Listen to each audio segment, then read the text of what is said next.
Hi everybody, I'm Alain from Alchemical Works, which is my one-man studio where I make the game BattleJuice Alchemist. When you make a game all by yourself, you always have to try and make good decisions on what tasks you spend your time on. One key to be time efficient can be procedural generation. If you are interested, I already made a video about how I procedurally generate the 3D tile-based landscape of BattleJuice Alchemist. An important factor related to procedural generation is to try to get the most reusability out of your assets as possible. In this video, I'd like to show you how some of the objects in BattleJuice Alchemist are pieced together, and you might be surprised that there is procedural generation in many places, and that you don't need to make 1,000 models to make a living 3D world. Let's get started.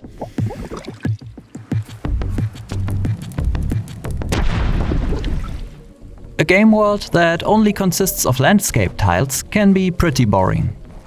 To give the landscape more character, I randomly place rock formations.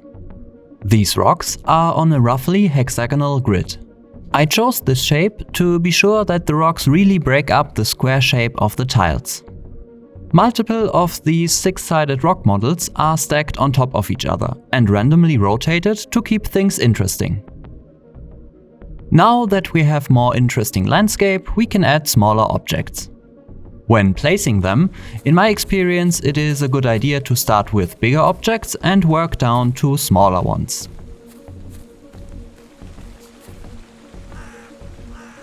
Trees are quite big, so I'll continue to talk about them a bit. Here I try to get more variation by using very simple procedural generation.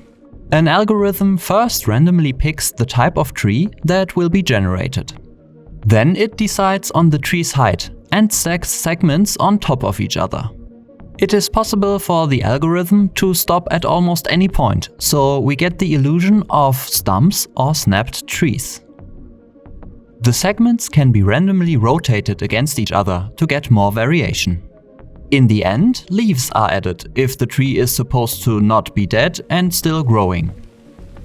The rest of the vegetation is way simpler than the trees. The plants are scattered across the landscape. The most simple example for that are underwater plants, which are different than the ones on land. Some plants, like reed, only grow at the border of bodies of water and are usually clustered together.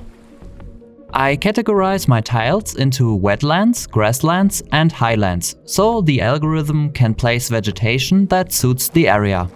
But also objects like boulders and stones are affected. They are usually bigger and more frequent in mountains or near rivers than in grassy plains. Now that we have more interesting landscape with various objects, there's the question of how to create buildings. Towns and cities with NPCs follow very special rules that I will not get into in this video. What I want to show you is buildings like simple farms and churches that are created and distributed in a level. Buildings take up at least one whole tile, sometimes even more. They also influence the surrounding area. A church can spawn tombstones and walls around it, while a farm can spawn bales of hay, for example. To keep the buildings themselves varied, I use a technique similar to the generation of the trees or the rocks. The stories of the buildings are stacked on top of each other and randomly rotated. To avoid repetition, the key is to try to make every element look differently when you look at it from each of its 4 sides. While the procedural aspect is quite simple here, the challenge was to create a set of 3D assets that allows me to build a variety of buildings.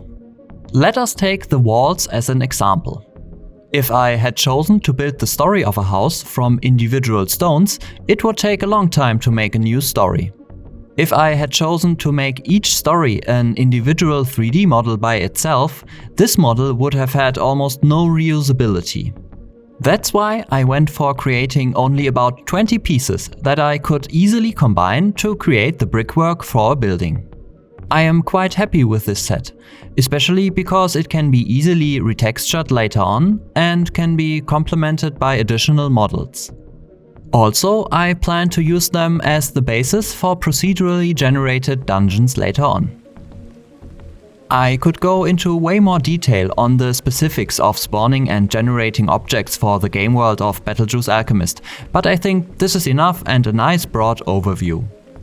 If you are interested in anything more specific, please let me know in the comments. I hope this video gave you some insight on the creation and placement of objects in my game and that you enjoyed watching.